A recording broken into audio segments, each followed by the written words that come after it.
You're listening to the Visibly Fit podcast. Hey, I'm your host, Wendie Pett, and every week I'll give you holistic, practical solutions for everyday issues related to nutrition, healing, functional fitness, and behavior modifications. As a naturopath, fitness expert, and wellness coach for over 20 years, my goal is to empower you to reach for greater health and to rise up to your next level of living in mind, body, and spirit. You were created with greatness in mind. It's time to own it. Are you with me? Then let's dive in.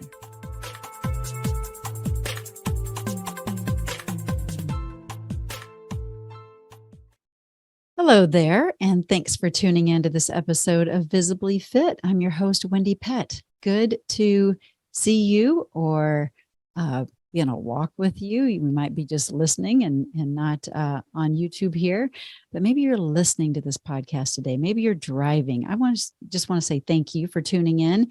We've got people, I was just looking, we've got people that are tuning in to Visibly Fit from Australia, Poland, Brazil, Indonesia, India, there's so many places, Egypt and Kenya, and I'm just blown away. And I just want to say thank you for tuning in. This is so fun that just the ability to be able to listen from around the world, right? Well, again, thank you for tuning into this episode of Visibly Fit. I am your host, Wendie Pett, and I appreciate you. I appreciate you, and I appreciate you taking the time to tune in. And we're going to talk today about stuff. Do you have stuff? Like things, like a collection of stuff.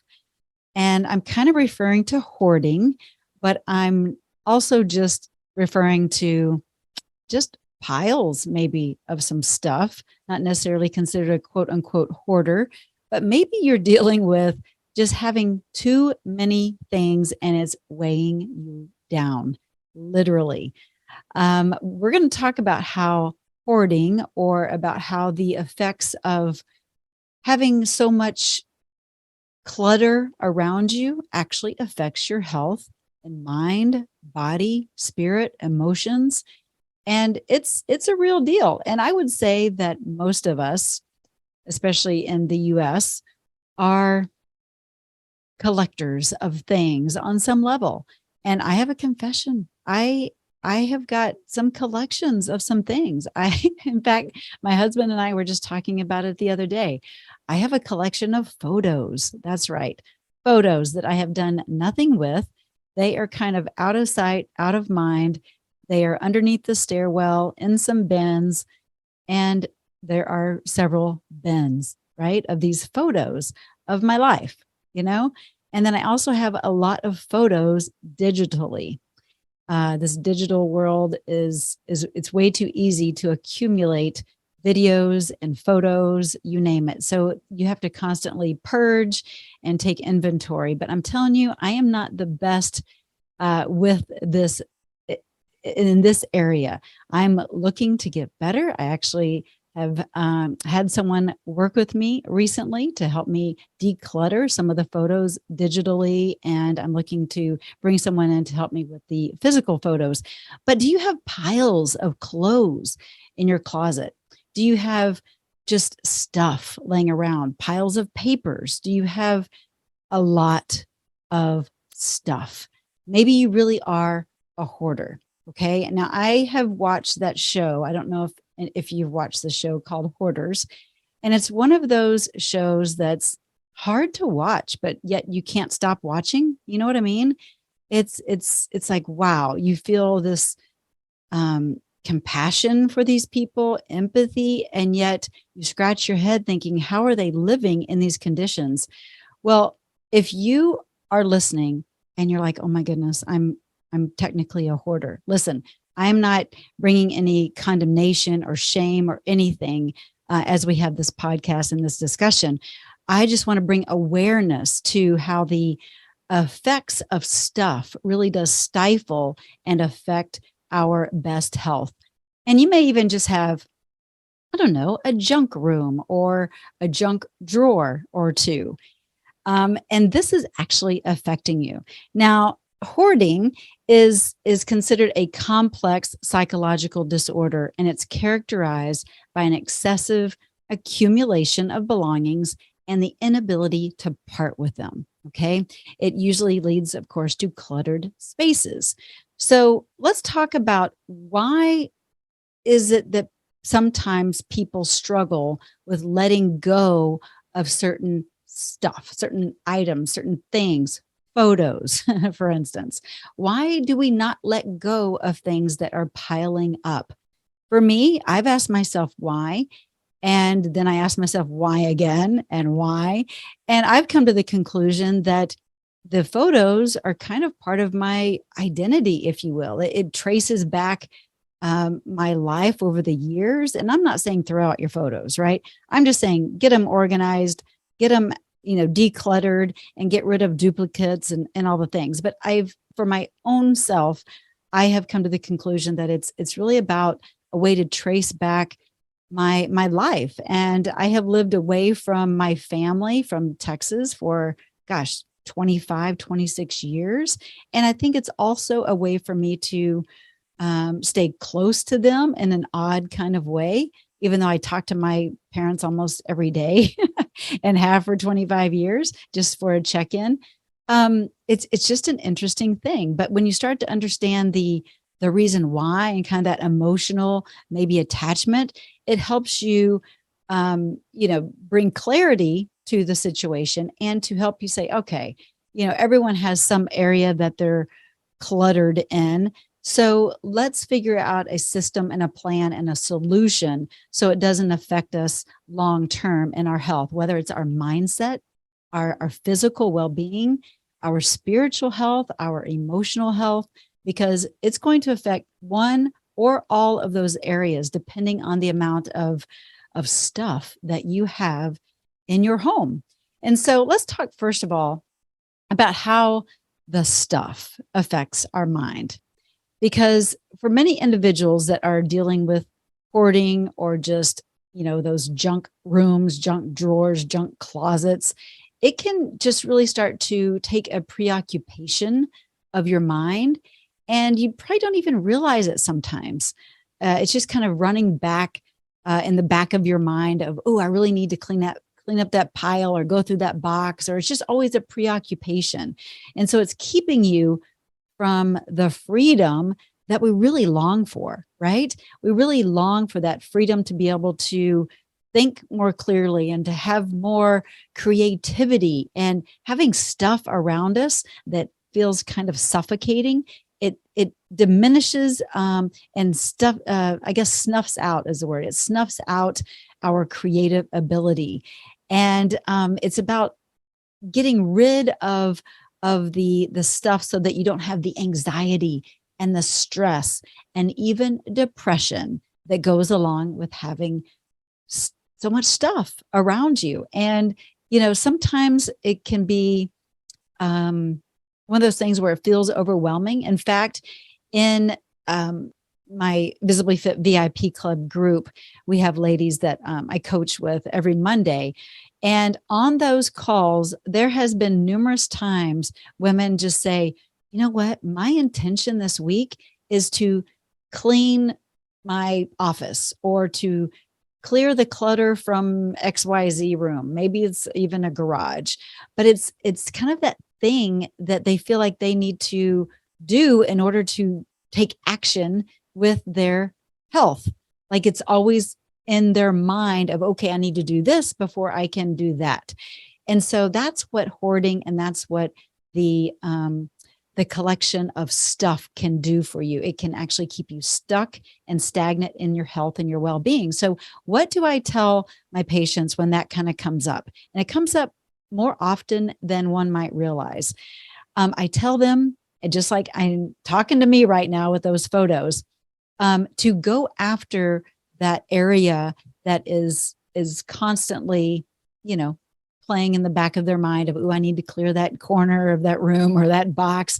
But to start with that area and not to look at it as one big room or one big overwhelming job, but to pick the one corner of that room, so to speak, and just attack it for just 1 hour. 1 hour. And maybe it's 1 hour for that week. Maybe you can open up your schedule to an hour a day, but you start in that one corner of the room and you start working your way all the way around the room, and you throw out, you give away, you put things where they go. A lot of times things are just not in their order, and that feels chaotic and disruptive and not very feng shui.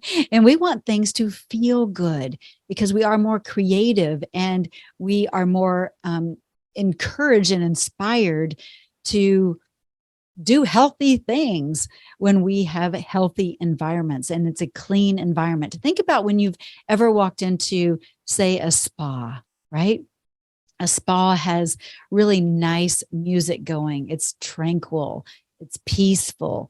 There is not clutter around. There's life. There's living plants usually in the room, and they use the elements of nature, right? And that feels good. That feels good. There's not a lot of trinkets and trash and clothes laying around and all kinds of things to distract you and to kind of make you feel anxious, right? No, it's very simple and minimalist, and that feels good. It feels like there's space, there's room to breathe, and that's what we want.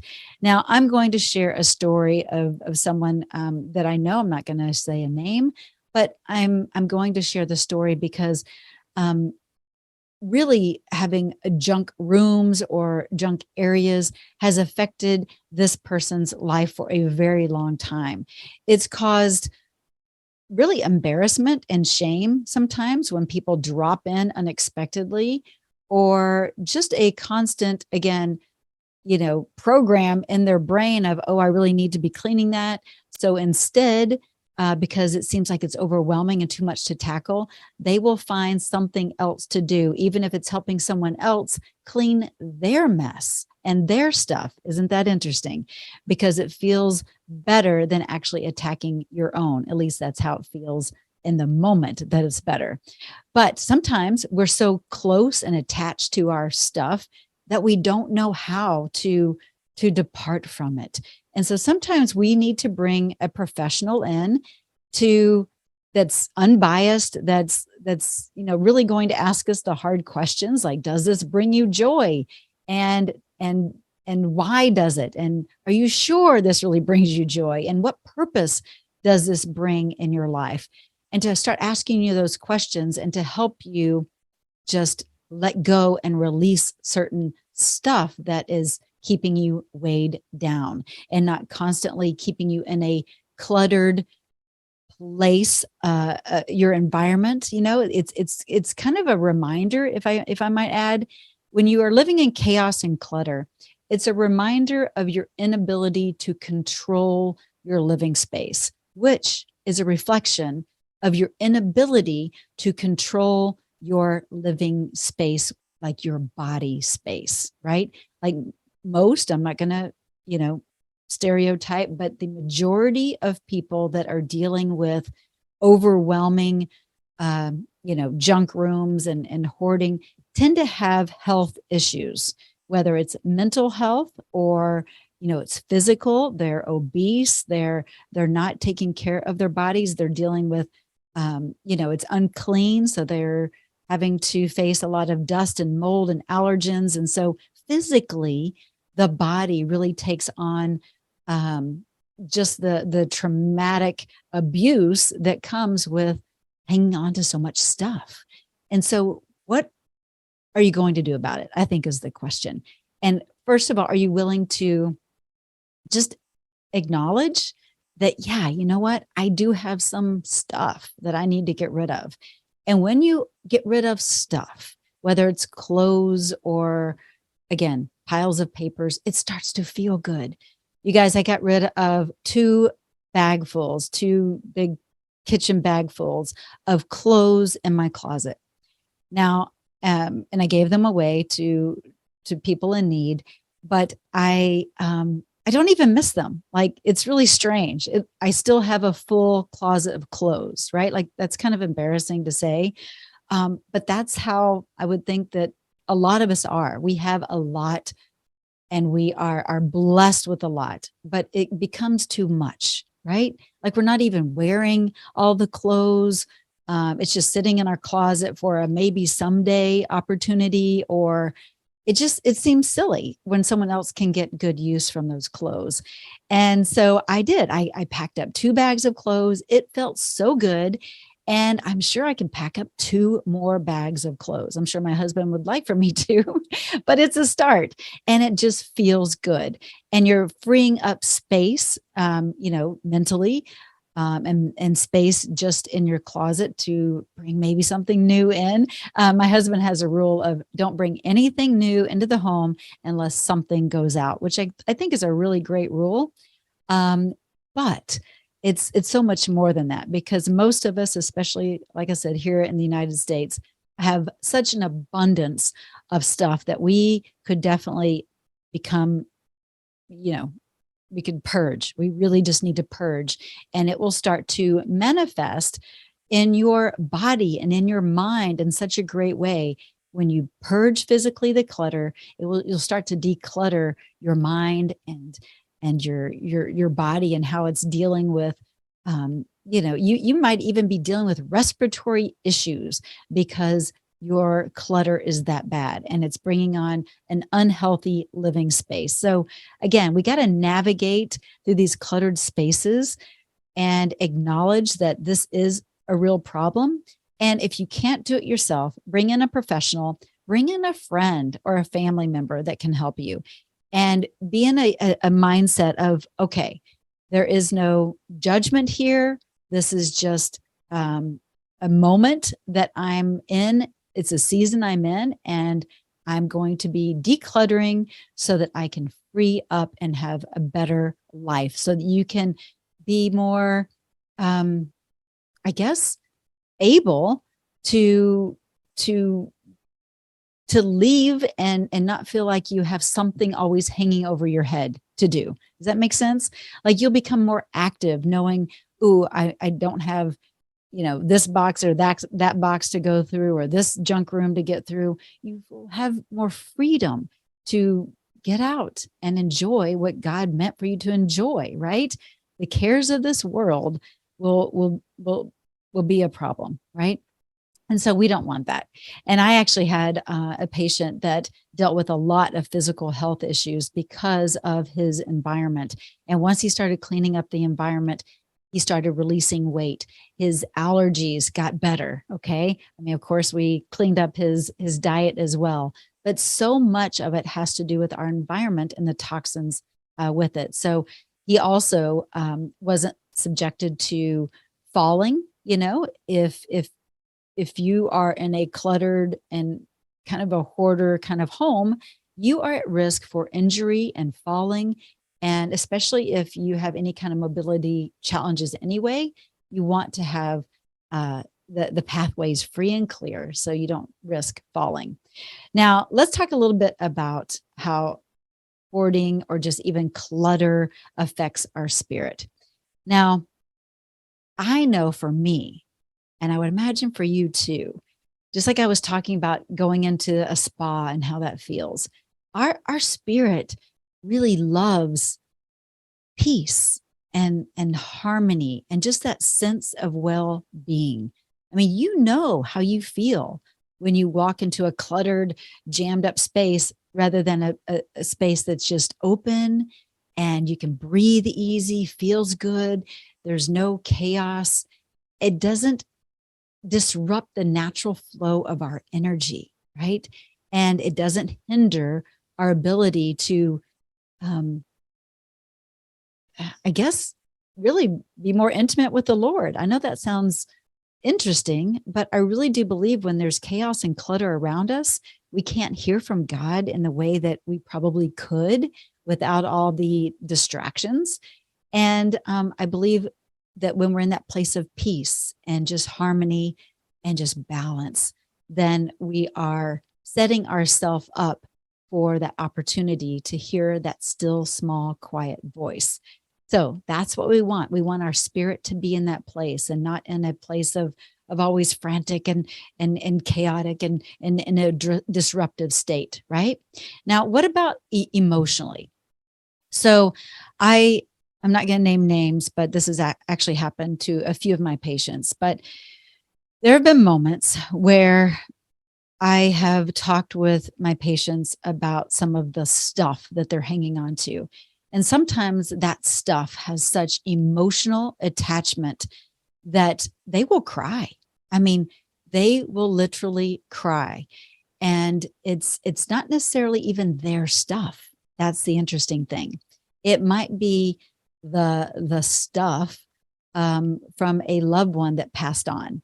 So it might be their things, their heirlooms, their trinkets, their photos, their whatever it is. But you get into just this deep-seated emotional state when that clutter that isn't even yours is there. And a lot of times it's linked to unresolved traumas and the grief and the anxiety, right? And those unresolved traumas and grief are real. And once you acknowledge them and love yourself through them, the more you can say, okay, I get why I'm hanging on to this, but it doesn't bring my loved one back, right? It's only causing more chaos and disruption in my life. So what can I do? And how can I honor the one that I love without having this clutter in my space? And one example would be to take a photo of that particular photo or heirloom or whatever it is that you just really don't really want to hang on to, but you're doing it out of quote unquote guilt, or you feel like you have to.